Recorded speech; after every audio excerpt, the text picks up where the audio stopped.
Hello' लोगोफोर मा खबर जानांगौ मोजाङैनो दङ। स' आं दिनै नोंसोरनो खोन्थागोन जे नोंथाङा जुदि कम्पानिफ्राव बा अबावबाफोर खामानि मावोबा निसय आजिखालि बयनिबो PFनि थाखा दानो बा UN नि थाखा दानो।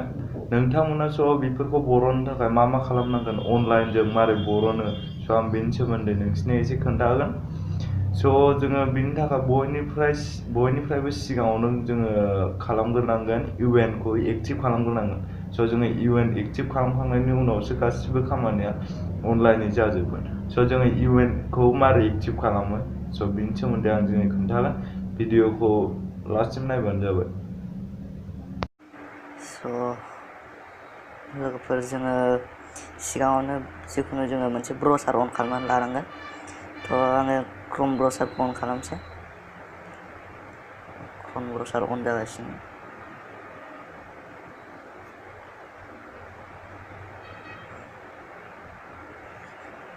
जोङो क्रोम ब्राउजार अन खालामबाय, बेयाव जोङो सार्च खालामनांगोन EPFO, बास बेखौ सार्च खालामनांगोन। बेखौ सार्च खालामनायनि उनाव जोङो बिनि सिगां डिसक्रिप्शनखौ अन खालामनानै लागोन। डिसक्रिप्शनखौ अन खालामनानै लाग्रोनांगोन। नैबेयाव सोनांगोन, नैबे गोजौआव। बेयाव सोनानै नैबे डिसक्रिप्ट साइटखौ बेखौ अन खालामनांगोन। बेखौ अन खालामनाय लोगो लोगो नैबे इन्टारफेस बेयाव जोङो थांनांगोन UN, नैबे UAN लिरनायाव थांनांगोन।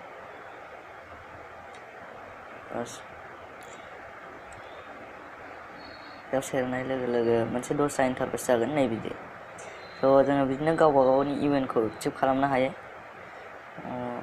आं नैबे लास्टआव बोथारनांगोन, नैबे एक्टिभ UN, नाउ इउर UN स्टेटास बा मोननै होनाय दं, मोननै अपसन होदों।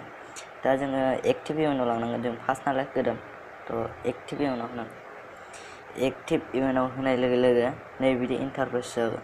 स' जों बेयाव गावनि UN खौ एक्टिभ खालामनो हागोन। जोंना फार्स्टआवनो दं UN, बेनि उनाव होदों इन्टार मेम्बार ID। जुदि नोंथांना UN नाम्बार गैयाबा नैबे इन्टार मेम्बार ID दङ। नोंथाङा सेलारि मोनबा बे सेलारि लिस्टआव मेम्बार ID दङ। बे मेम्बार ID खौ नैबेयाव सिलेक्ट स्टेट, ओमफ्राय सिलेक्ट अफिस, बेफोराव अफिसफोरखौ गासिबो सिलेक्ट खालामजोबनानै गावनि मेम्बार ID खौ होनानै होबानो बे नोंनि UN नाम्बारा ओंखारबोगोन आरो। जोंनावथ' UN नाम्बार दंखायो नालाय, जोङो बेयाव जोंनि UN नाम्बारखौ सोनांगोन। आं आंनि UN नाम्बारखौ होगासिनो।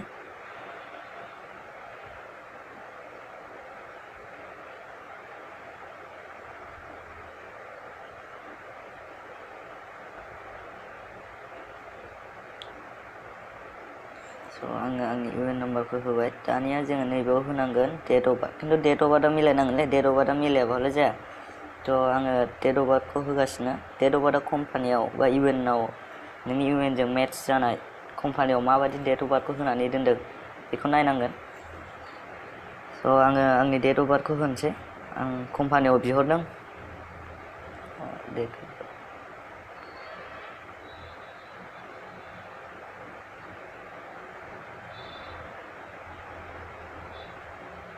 आं डेट अफ बार्थखौ होबाय। बेनि उनाव फैयो जोंना मबाइल नाम्बार। मबाइल नाम्बारखौ होनानै होगोन जोङो।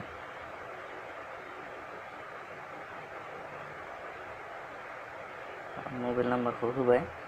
दानिया फैबाय नामाबो कम्पानियाव जे नाम दं बेखौसो होनांगोन, खिन्थु दस्रा जुदि नाम होयोबा जानाय नङा आरो। कम्पानियाव जा नाम दं बेखौ होनोसै।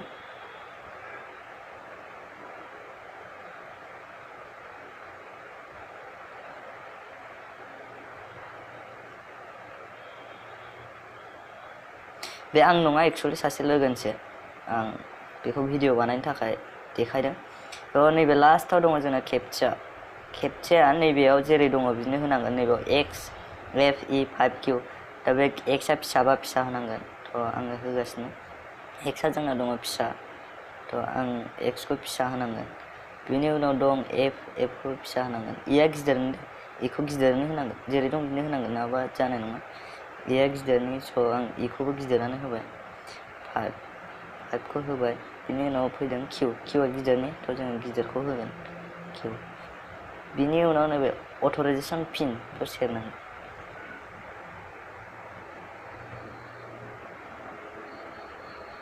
जोंहा नै बिदि फैगोन ओमफ्राय बिनि उनाव फैगोन जोंना बेयाव OTP फैगोन मोनसे बे नाम्बाराव OTP फैगोन आरो बिदि इन्टारफेस जागोन जाजोबखांनायनि उनाव एक्टिभ इउआर इउएन बेयाव देखायबाय आंना एक्टिभ इउआर इउएन ओमफ्राय दा OTP फैगोन आंनि नैबे मबाइल नाम्बाराव जे मबाइल नाम्बार होदों दा आङो OTP फोरखौ माबा थारमाने आंना बे माबाया एक्टिभ जाखानाय नालाय थ' आं जेबो बानायथ'ला बेखौ नोंथाङाबो जुदि कम्पानिफ्राव मावोबा जुदि नोंथाङा PFनि थाखाय बर'नो सानदोंबा बिदि खालामनानै बास इउएन नाम्बारखौ एक्टिभ खालामबानो जाबाय बिनि उनाव नेक्स्टआव मारै बर'नो नेक्स्ट भिडिअ'आव नुसिगोन आरो दिनैनि थाखाय इसेबांसै बाय बाय